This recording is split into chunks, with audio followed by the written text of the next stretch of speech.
Hello बच्चों, स्वागत है आपका नवोदय अकेडमी में। मेरा नाम भी अंकित नोदिया और आज हम सीखेंगे कि फॉर्मूला कैसे बनाते हैं। ठीक है ना, फॉर्मूला मेकिंग सीखेंगे।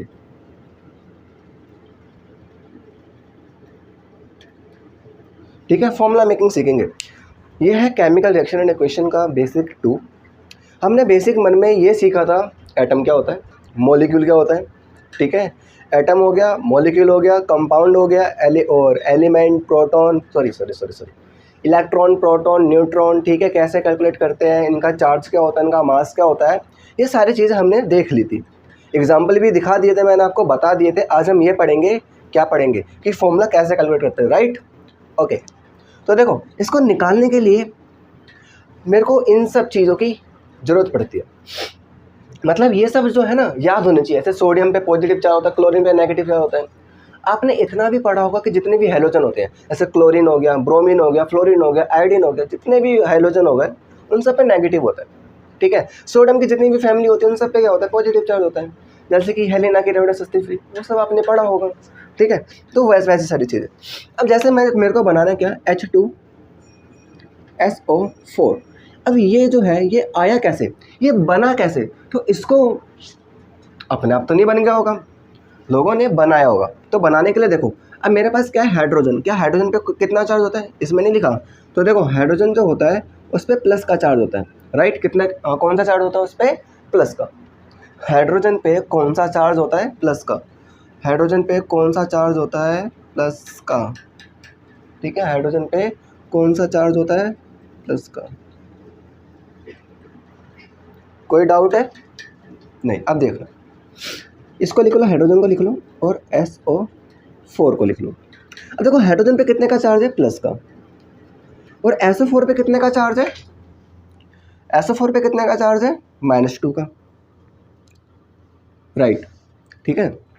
अब देखो, क्या तुम्हें करना क्या है, हमें +1 -1 मतलब हमें प्लस और नेगेटिव का चार्ज नहीं देखना।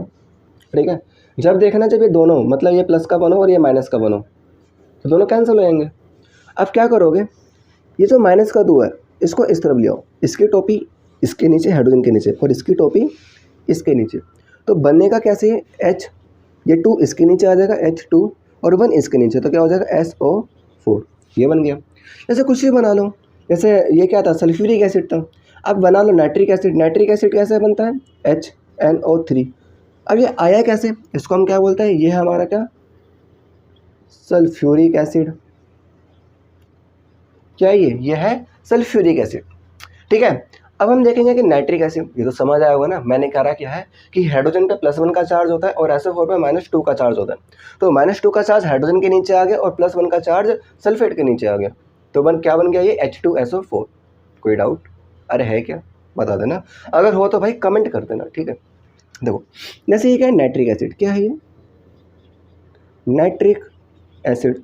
अब नाइट्रिक एसिड के बारे में देख लेंगे। देखो, हाइड्रोजन के ऊपर कितने का चार्ज होता है, +1।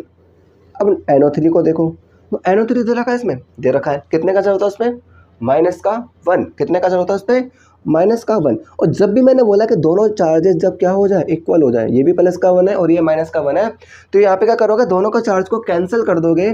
ठीक है, दोनों का चार्ज को कैंसिल कर दोगे, या वो कर लो, या देखो 1 को यहाँ पे लेकर आओगे तो ये 1 रहेगा, और इसको यहाँ पे लेकर आओगे तो ये भी 1 रहेगा। तो बन क्या जाएगा, चाहे ऐसे कर लो। ठीक है, क्या बन जाएगा, ये HNO3। कोई फ़र्क नहीं पड़ेगा। ये फ़र्क पड़ा क्या, कुछ फ़र्क नहीं पड़ेगा। अब जैसे कुछ और देख लो। अब मुझे बनाना है क्या, कैल्शियम हाइड्रोक्साइड। ये होता है कैल्शियम हाइड्रोक्साइड।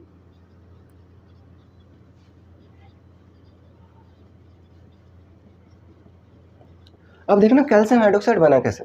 मैंने एक तरफ क्या लिख लिया, कैल्शियम, और एक तरफ मैंने क्या लिख लिया, हाइड्रोक्साइड। राइट, अब देखो हाइड्रोक्साइड पे OH पे कौन सा चार्ज है, प्लस का 1 या -1। कौन सा चार्ज है इस पर, -1। ये लिख दिया मैंने, -1। और इस पर कैल्शियम पे चार्ज कितना होता है, +2। एक बात बोलूँ, जितने भी सिंगल एटम होते हैं ना, जितने भी सिंगल एटम होते हैं उनका क्या देखा करो, चार्ज।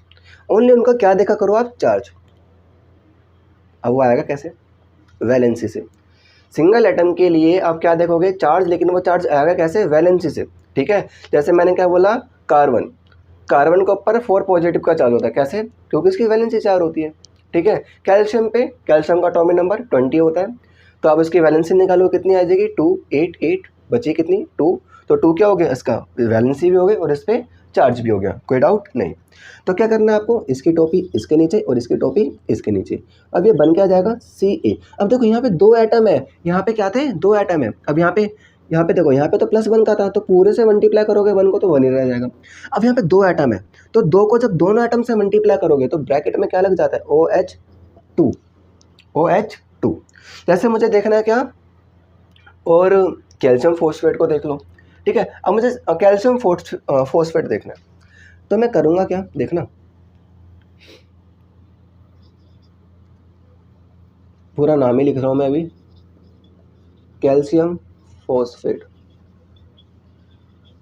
ये होता है Ca3PO4 2, ठीक है ना, Ca3PO4 2। अब ये बना कैसे देखना, मैंने एक तरफ लिख लिया कैल्शियम और एक तरफ लिख लिया मैंने फॉस्फेट, कोई डाउट। एक तरफ मैंने लिख दिया क्या कैल्शियम और एक तरफ मैंने लिख दिया क्या फॉस्फेट, अरे कोई डाउट, अरे है क्या नहीं। अब फॉस्फेट पर चार्ज देखो कितने का है -3, कितने का है -3, और कैल्शियम पे कितने का चार्ज होता है +2, कोई डाउट नहीं। अब क्या करना है, इसकी टोपी इसके नीचे और इसकी टोपी इसके नीचे, तो क्या बन जाएगा Ca3 ब्रैकेट में। अब देखो 2 एटम है ना, एक फॉस्फोरस भी है और एक क्या है ऑक्सीजन भी है। अब यहाँ पे प्लस का 1 था, यहाँ पे एक ही था, तो 1 को मल्टीप्लाई करोगे तो 1 ही रह जाएगा। अब 2 को मल्टीप्लाई करोगे तो क्या हो जाएगा, तो पूरा ब्रैकेट लगा के PO4 लिखोगे और ब्रैकेट में क्या लिख दोगे 2। ये बन गया हमारा क्या कैल्शियम फॉस्फेट, कोई डाउट है तो बता दो। इसको पॉज कर लो और भी बना के देख सकते हो। मैं आपको होमवर्क दे रहा हूँ और इस होमवर्क के जो आंसर है वो आप कमेंट में बताओगे, ठीक है। वो आप किस में बताओगे, वो आप कमेंट में बताओगे, कोई डाउट है, अरे है क्या, वो आप किस में बताओगे कमेंट में बताओगे। और पिछले लेक्चर से भी अगर कोई आपको डाउट हो तो बता देना, ठीक है। ये पूरा बेसिक था, फॉर्मूला कैसे बनता है हमें ये याद होना चाहिए, कुछ याद हो या ना हो ये अवश्य याद होना चाहिए, ठीक है ना, क्योंकि इसकी नीड होती ही होती है भाई, होती ही होती है। समझ आ गई बात, आ गई, ठीक है। इसको मैं रफ कर रहा हूँ।